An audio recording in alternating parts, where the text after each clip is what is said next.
Hi there, everybody, and welcome back to That Pretentious Book Club. This episode, we have another special author interview. I'm Ash O'Rourke, aka Wheezy, and today we're going to be talking with author Sara Bennett Wealer about her newest book.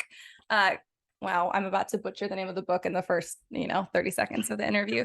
Grave Things Like Love. I was going to say Grave Like Love, and that's not correct. Grave Things Like Love. So, which was a book I finished reading like this Tuesday and really loved. So we thought it would be a good Halloween treat for you guys. But anyways, this is Sara here. And Sara, how are you? How are you doing today? I'm doing pretty well. How are you doing?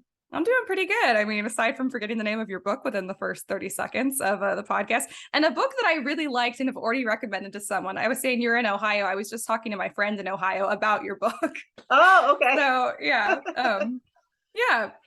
It was Well, it's usually Friday. It's yeah. Friday, so.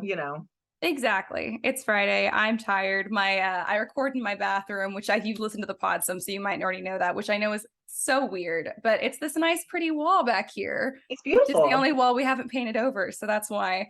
So it's very warm in here, but I'm gonna do my best to not be completely insane for this episode. See, I should have had a glass of wine. She's over there. Sara has a glass of wine this episode, so she's really channeling the pod. I know we're all Yes, very I proud of do. her. Yeah. Well, Sara, do you want to tell us a little bit about yourself? Yeah, so I'm a Midwestern girl. I grew up in Kansas and now I live in Ohio. I'm a writer, kind of it's what I do, but I don't make my living writing books. I do kind of like marketing, Mm-hmm. brand copywriting, that kind of thing, by day. And then by night, I write novels. So I write mostly for young adults. And, I live here in Cincinnati with my husband. I have two daughters, and then I have a ton of animals. I've got two dogs, four cats, a bearded dragon, and then we foster kittens as well. So, Oh, I love that. I mean, I think we could have you beat. We have 7 chickens, 4 cats, 2 dogs, 3 guineas. all right. Wow, is that it right now? Maybe not. Maybe we're neck and neck. We're gonna have 2 goats and a donkey in the spring. So we'll Uh, tip the scales then. I want to do that. We have a big backyard and I want chickens. We've also talked about goats, but we also like to travel. So, Yes. it's kind of like, well, who would take care of everything while we're gone? Yeah. That's the You have to find a problem. dedicated house sitter who's willing to learn all the chores and who you're willing to pay more than usual. And that is the only way that we have been able to travel. Oh, okay. Yeah. Yeah. Yep. But anyways, we always ask our authors this. What's your zodiac sign? I'm a Scorpio. Oh, nice. I love it. That's exciting. I My don't think moon I'm a sign typical Scorpio. Scorpio. Yeah, I have to do like my daughter's all into all the rising sign or Well, the yeah, yeah, different because I'm not sure I'm a really truly typical Scorpio, but I am a Scorpio. What are yeah. you? Aries. Okay, Yeah. my husband's an Aries. Sorry. Yeah, he likes to get under people's skin. Yeah, of course. Yeah. Yeah, and then I married a Libra who also likes to do the same thing. So we have fun. We have more fun with people than they have with us, probably. So I was reading your like paperwork that you sent over, your bio and stuff. So you were a reporter for a while. You did journalism, and that inspired your latest novel in some way. Yeah, so I got a journalism degree because I like to write, which was kind of maybe in some ways not the smartest choice because journalism is a little deceptive. Like when you think you're going to get a journalism major, you think it might be about the writing, but it's Mm-hmm. really about the information gathering and uncovering the corruption and exposing and all that. And I didn't want to Right. do any of that. Like I wanted to write beautiful, fun feature stories and profiles and arts and entertainment. So when I got out of school, I got a job right outside of Pittsburgh, Pennsylvania, at this little newspaper, and they made me the transportation reporter. And I just was like, I was so miserable. I hate it. I would write about road construction, and then I would have to go to city council meetings, and it was just not what I wanted to do. And I was always looking for things that would be more along the lines of what I was interested in. And in one of the towns that I was covering, there was this family-owned funeral home that I think I ended up in. I was working on a weekend, and I believe there was like a prominent somebody died, and so I was at the Mhm. funeral covering the funeral. But I was really intrigued by this big Victorian house, and it was run by the family, and they lived up above, and they ran the business down below. And I really thought it would be a cool feature. So I asked if I could hang out with them and start to gather, just get the vibe of the place and talk to them about the business. And my idea was to write a feature story. Right. Um, and then I moved on to a different job before I could do that. But the whole time that I was with them, they didn't have kids at that point. I think their kids had grown, but I think one of them had actually, like, yeah, I'm correct. One of them had actually grown up in the funeral home, and I was like, what would it be like to be a teenager in this setting? Like, that's really unique. Yeah. And that would be a great setting for a book, for a young adult book, to write about a girl who is growing up in a family-owned funeral home. Yeah. That's very interesting. What got you into writing? Was it just journalism? Because before journalism, you were into voice performance, right? Yeah, I was into music. So my mom was an English teacher, Hmm. and I just grew up. She was always reading. I was always, I would watch her grade her students' papers and writing, and I always kind of had this urge to write. Like, I would just get a blank notebook and fill it up with stories. She and I used to watch Masterpiece Theater together on Hmm. Sunday nights. So I kind of got the whole British literature immersion, and I was kind of an English wonk, I guess. Like, I was in all the AP English classes and stuff in high school, and the choirs. And then when I went to Right. college, I thought, okay, music. But then pretty quickly, I realized that I was just not talented enough to make a career as a singer. And I was like, well, writing is something else I can do, and hence journalism. Like I just said, Right. there I'll go into journalism because I'm a good writer. And then I got into journalism, and I was like, that's really not what it's about. That's such a bummer. Oh, I almost went that way. That's so funny. Yeah, I almost Yeah, did that. but it was good Well, training though. yeah, that's great. I mean, everything I was just talking about this, our sister podcast, the Script Training Society for Writers. I was just talking to my co-host Carissa, and we were saying, they say, 10,000 hours of writing is what is like, and when you hit like master level writing, right? But everything that you write counts. So it doesn't matter if you're writing in your genre or not, everything that you've written contributes towards it. So, Yeah, um, absolutely. yeah. Yep. So not all of your young adult books are fantasy paranormal, correct? True. This is my fourth, Grave Things Like Love. My first two were kind of straight, contemporary. And then my last two have been a little, and not necessarily fully like supernatural or paranormal, but more just like a little bit of something extra Hmm. in there. Um, the last book that came out, which came out during the pandemic, so not a lot of people knew about it, had a little bit of a time travel twist. And then Grave Things Like Love has a little bit more of a paranormal sub story going on in there. Yeah. Well, what inspired that? Do you read and watch a lot of paranormal stuff in your own life, or is that more of like, did you feel like you were like really like branching out more with this one, or?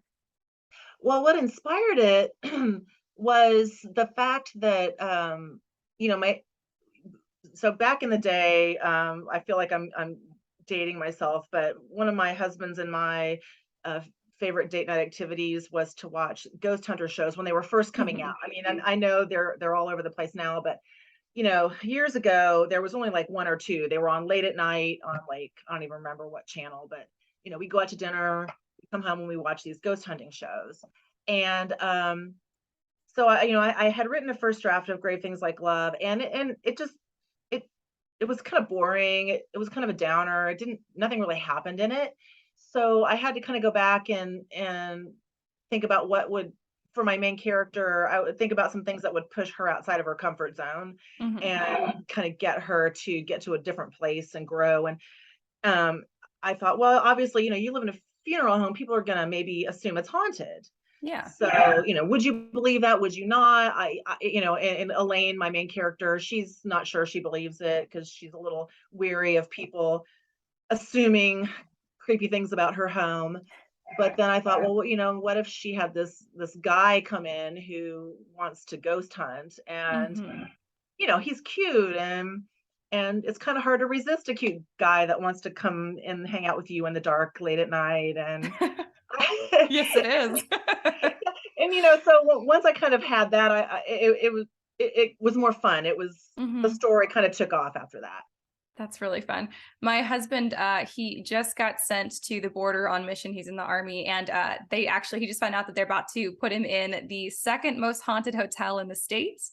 Apparently, it's Woo! in the top 100 most haunted hotels in the country. And he's like really big into ghost hunting movies and Oh, videos. Like he watches them constantly, but he's also yeah, like kind of wigged out by them. And so I don't know yeah. why. And he always watches them before bed. So I'm like, you enjoy not sleeping for the next 10 months. Have a really good time with that. What state is that? Texas. It's in Texas. Oh, okay. Yeah. Oh, So I don't know. And I looked up, I was thinking like maybe there'd be like a cool backstory to the ghosts, right? For the hotel. I looked them up. No, it's just scary. It's just scary women who look like their skin is made out of burning charcoal or something wild. And I'm like, great. There's oh nothing my even God. like interesting. It's just terrifying. Well, I've had people ask me, if I've done ghost hunting or if I've ever like had a ghost experience. And it's one of those things where it's like, I want to see a ghost, but if I was close enough to see a ghost, I'd be terrified and probably just shut Yes. my eyes. Yes. And I did Same. have one. Yeah, yeah. Speaking of speaking of hotels, the closest I think we've come was in a hotel in Scotland. Like Oh, we walked in, it was like this old kind of this old it had been an old estate and they turned it into a hotel. right. And I literally walked in the door. I was like, this place is haunted. This place, it just had that feel. I was like, oh, I Uh-huh. know it. I know it's haunted. And I think I Mhm. slept like with my pillow over my head. Oh no, that's so funny. My husband thinks all of my antiques are haunted. They're not. They come from my family. Like I know exactly where they came from. Not that I would put it past an antique to be haunted, but these aren't because I know exactly where they come from. But he's Yeah. like really sensitive to all that stuff, and I think he imagines it too, where he doesn't see it. But he thinks that like he wouldn't run, like if like a door just suddenly slammed in the dark. He thinks he would just go open the door. I think the other day he said he would punch the ghost in the face, and I was like, I don't think you understand how ghosts work. Like, so I would love to see him host like a ghost hunting show because it would be like the most aggressive and I feel like unproductive ghost hunt of all time. Right, right. Yeah. So we'll see. He's thinking he might start himself a little like ghost adventure channel while he's there. We'll see if it happens. It would be the weirdest ghost hunt you've ever seen. Or should That I would be, say investigation because that's a that's a pretty yes, don't common call it a ghost hunt. My character who likes to ghost hunt would hate, he always wants it to be called an investigation. investigation. Yeah, absolutely. Well, this book and the other books as well all have this like coming of age, trope theme going on in that. What would you say? What do you think draws you to that coming of age? I found it really hard to write, so I admire people who can do it. Yeah. I just think for me that's still the voice I have in my head. Hmm. So when I'm sitting down to work on a fiction, it's always the voice that kind of comes out is young, like Hmm.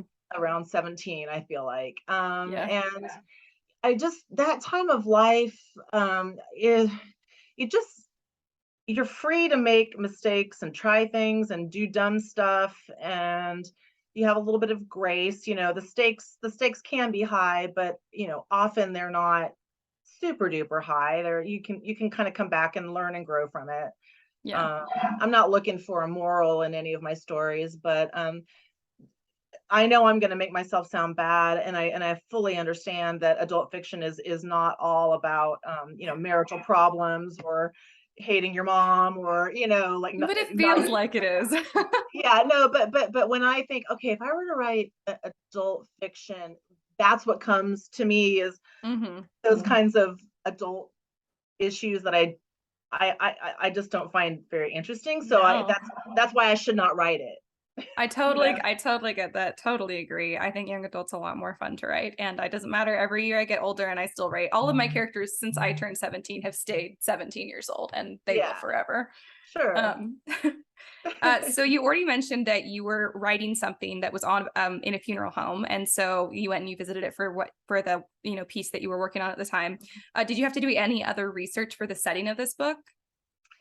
Well, so there's a bigger setting. Is a small town in Illinois, small Midwestern town, and I didn't have to do any real research there because I kind of lived that. I grew up in Kansas, a college town in Kansas, but my parents came from very small towns in Iowa.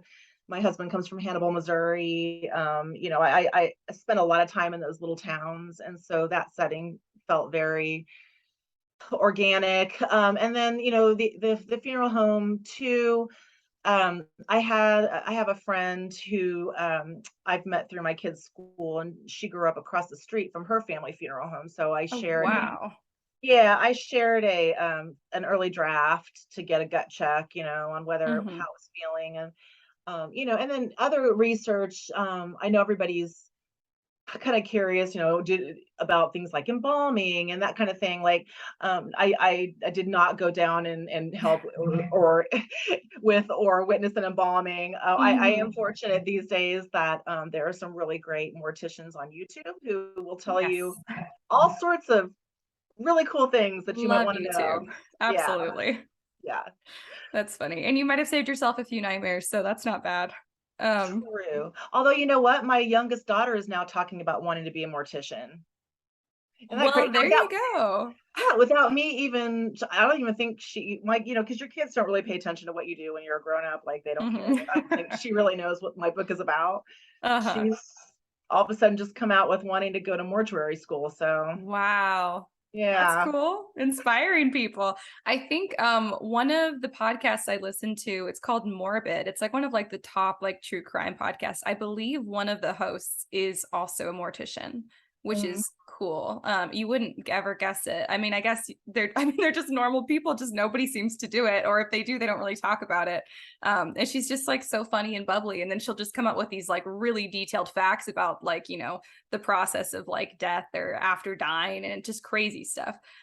So she might enjoy that. It's not too gruesome. It's two like pretty like young chill girls talking about like true crime in that process. So it's called Yeah. Morbid. Oh, Um, I'll write that down because she loves podcasts, and she does love true crime too. So yeah, I like it also. I have to really limit myself because I get a little bit paranoid. Which yeah. I would probably get even more so writing a book like this. Paranormal has yet to, I've yet to be brave enough to write something paranormal. But speaking of writing, what's your writing process like? Oh, well, there's several layers to it. I mean, just the nitty gritty of writing and getting a novel finished. I have Hmm. to, I set myself like a word count.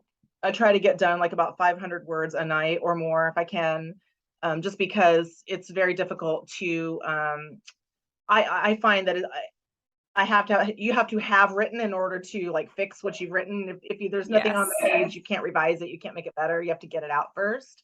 Yep. So that's kind of the nitty gritty process I have, and then the bigger process of idea draft. Like, I have all sorts of ideas, but a lot of them I'm not quite sure if I've got the chops to pull them off. So if I've got a good one, I'll kind of start and see where it goes. I'll get a few chapters in, then I'll kind of do a little bit of outlining and see where else it takes me.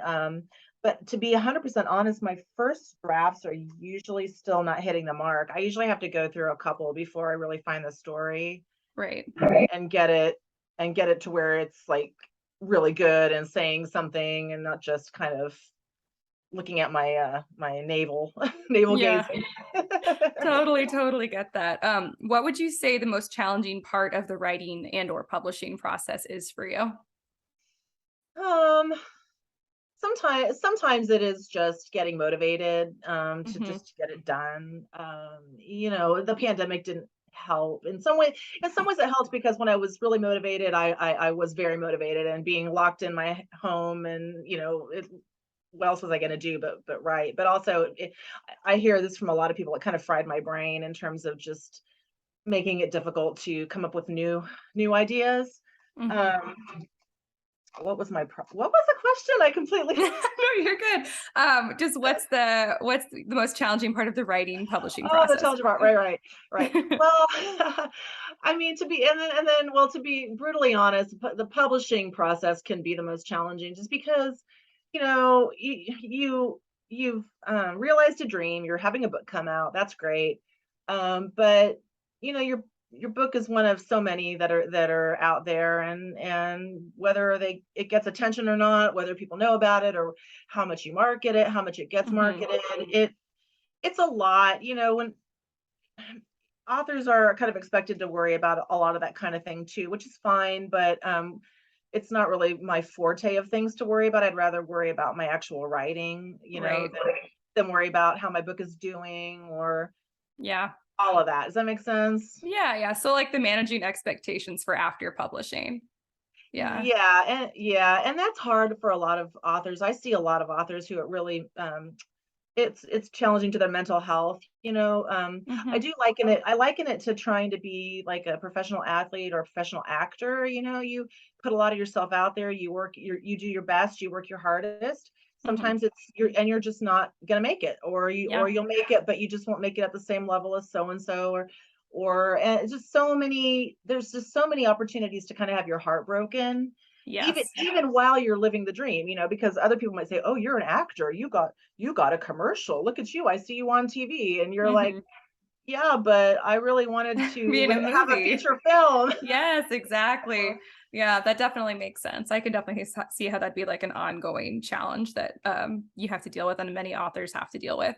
Yeah. Um, do you want to tell us a little bit about this book? Like give us the pitch, the back jacket cover. Yeah.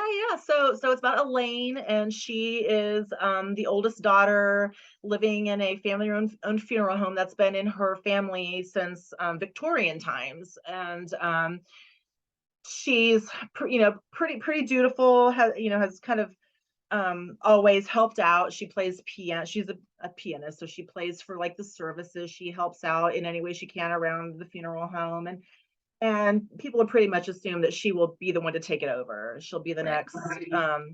the next funeral director at the funeral home, and she's kind of hasn't even at first kind of even consider hasn't wanted to let herself consider whether she wants that or not. She's been kind of hoping it wouldn't come up, and then it does come up, and then she's not sure she has the guts to tell her family she's not sure, until she meets this new boy in town named Xander, who, like I said before, he's a ghost hunter. I think he's interested in her too for sure because they have like real chemistry, but he wants Mhm. to get in and investigate Right. house.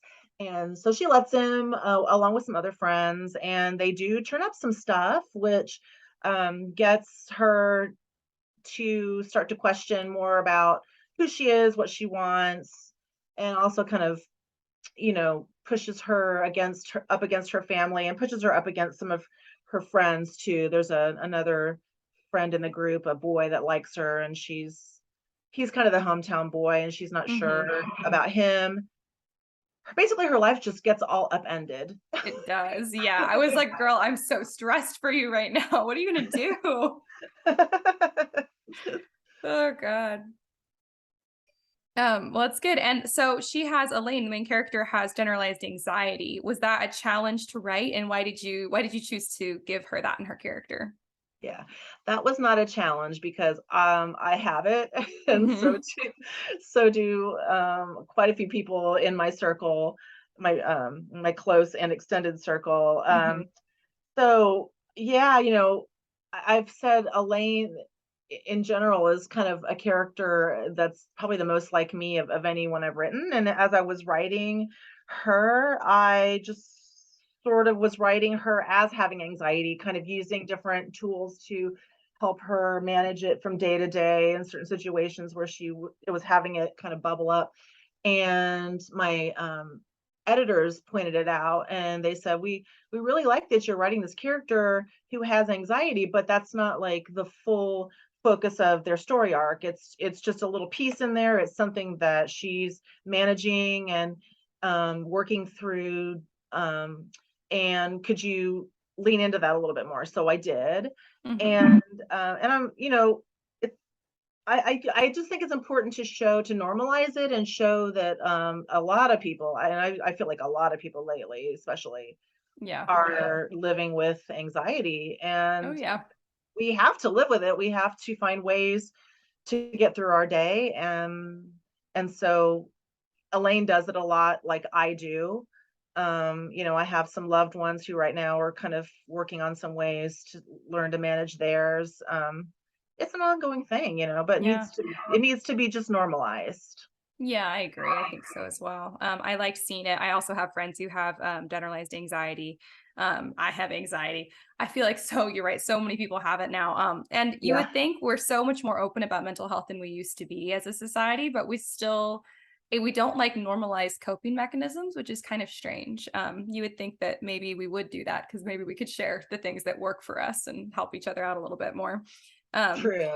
what was your favorite line from this book and why? Oh gosh. Oh, well, I really like my opening line. It's like there's Mhm. a dead body in my house, and by the time the day is out, there'll be at least two more. This Um, was so good. I was like, "Okay, I'm hooked." That was, like, one of the best opening lines I've read in years, and I have a book club podcast. It's such a good oh, opener. thank you. And then there's a couple other lines, especially around, one of my favorite. I just like the opening of the book. There's a scene where Elaine is driving this horse-drawn hearse, a Victorian hearse, through there's a parade, a Mhm. fall festival parade, and they make her drive the hearse, and part of driving the hearse is dressing up in a Victorian undertaker's costume with like a Uh-huh. corset and a bustle, and she has a couple lines where she feels like she's dressed like an old-timey Morticia Adams, and yeah, I just love there it. were some fun lines around there. Yeah, there definitely were. It was good. Well, if Elaine could join us on the pod, what would she say to the listeners, do you think? It depends which Elaine you're getting. Like if you got Mhm. Elaine at the beginning of the book, she'd probably be really in. I don't know. I think she wouldn't even know what to say. I think she'd like thinking about having to do her homework Probably, yeah. and helping out with the next visitation. I think if Mhm. you got Elaine toward the end, she would say, chill out a little bit. Come on, like Yeah. it's gonna be okay. You don't have to know everything all at once. You can kind of like explore, and it's fine if you want to be curious about death, but it doesn't have to be this big scary thing. Yeah. We can talk about it. Yeah, I like that. I like that for multiple reasons. First of all, I think you're totally right. Elaine at the beginning of the book, I actually don't think she would even show up for the pod because she has way too many things to do. She'd be like, Yeah. sure, actually, no, I can't. I'm sorry. I actually have to go help my family with something.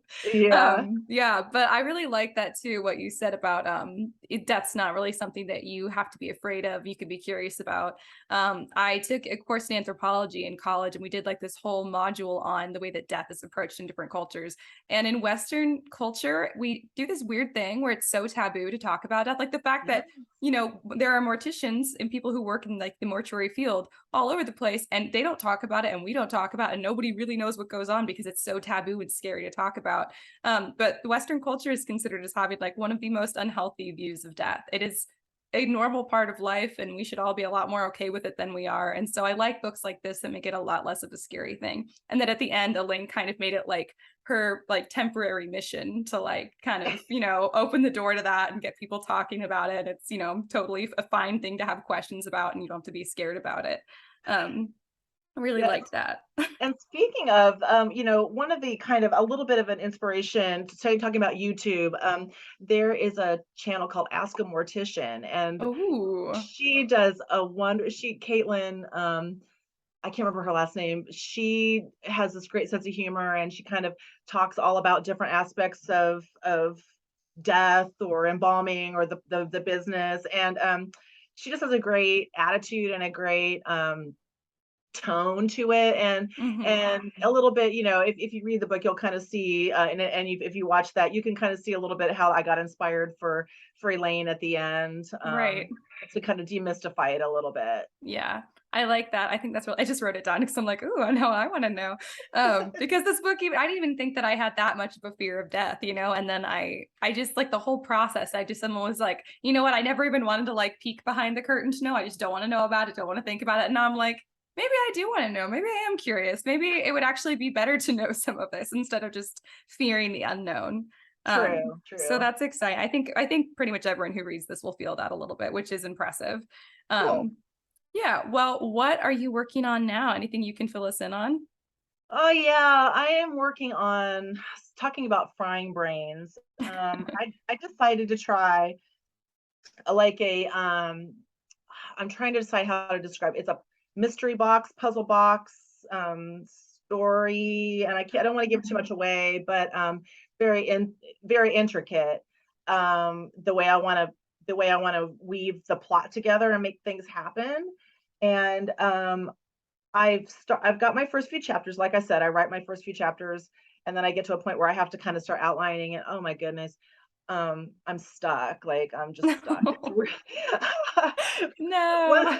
once I figure it out, I can talk more about like what it is. But right now, I'm Mhm. kind of like all I can say is it's like a puzzle story. Okay. Well, I'm intrigued. It sounds really interesting. I like it because it's like a twist on a mystery, it sounds like. And is it going to be like in the YA world as well?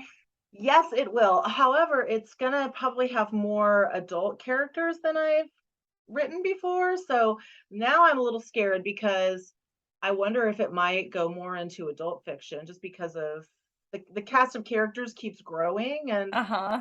and I don't know, I'll have to see how it turns out. What I don't want to have happen is have to write from multiple points of view. Oh, yeah. Yeah, that's I'm hard. afraid it's taking me that direction. We'll see. Yeah, that sounds like something that might require multiple POVs, and that terrifies me. But Yes. more power to you because I'm sure you can do it. It'll just Uh, take lots and lots of writing and frying your brain. yes, absolutely. Well, how can people follow your progress, get involved, find you online, all that good stuff? Well, I have a website, so sarabennettwealer.com, and that has links to my social media and to order my books. I am on Instagram pretty regularly. I just have not been able to do TikTok, so you can look for me there, but I don't Oh, no know. worries. We have a I TikTok too. We probably post to it once in a blue moon. Sorry, you guys. But if you guys have Yeah, ideas, listeners, for TikToks, we're open to them. It's just the inspiration is hard finding time. It's like at the very bottom of my to-do list of all of the things. yes. I love Yeah. watching it. Like I really Yeah. enjoy it, but then when I think about me trying to make it, oh, I have a like a brick wall comes down. Like I don't think I can. So, um, and then I'm on Twitter. Kind of, but probably Instagram is the best place if you want to like see me doing anything or really talking about anything interesting. Yeah. Gotcha. Well, we will add your website and your all your social media stuff below in the description. So you guys should go follow Sarah so you guys can keep up with what she's doing. I'm very curious about the mystery puzzle box idea thing going on. So I'm excited to see more about that. Is there anything else that you want to share with the listeners about this book or anything else that you've done? No, it just I hope you like it. It's came out in October, and I think it is really good for like fall spooky season. But interesting fact, it was originally supposed to come out in December, and I was trying Ooh. to figure out like, oh my gosh, I'm not sure how to market it in December, Hmm. but I do think you could still read it past spooky season, right? I think you can. It's got like enough vibes for spooky season that it's really satisfying, but it's not so like exclusively holidayish, like a Hallmark movie that you're like, I can only read it during the holidays. Yeah, I think you could read it any time of year. So I think y'all would enjoy this at any point in time. cool. Yeah. Well, thank you for joining us today. It was so fun to have you. And thank you for sending the book. I did really enjoy it, which is always nice when I don't have to lie about that. Just kidding, Oh, guys. I would never do that. Actually, I would never do that. But I did really enjoy it. So thank thank you. you for that. Yeah, thank you. And like I said, I've had fun listening to you guys. I can't wait to like listen to more of your the talking about all these books that my mom would have liked, my English teacher mom would have taught. So I'm gonna dig into you guys too more. I can't wait. Oh, I'm so glad. Well, message us anytime. Keep us updated on what you're doing because we'd love to have you back for your next book. Just reach out. I think that's all we've got, everybody. So until next week, keep your teacups full, your pinkies high, and your book club pretentious.